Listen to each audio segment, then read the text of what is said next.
George, I want to thank you for being such an incredible supporter of education. I know how much our district valued you taking your time to come in and spend a day with our faculty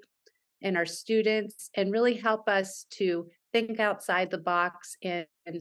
have breakthrough thinking and think innovatively and creatively, which is, with as busy as we are with students every day, it's easy to get caught in the grind of the everyday school day. But you really helped us step back and yes, and and open our mind and think about how we're doing things and what possibilities there are. And that was not only important for our faculty and staff,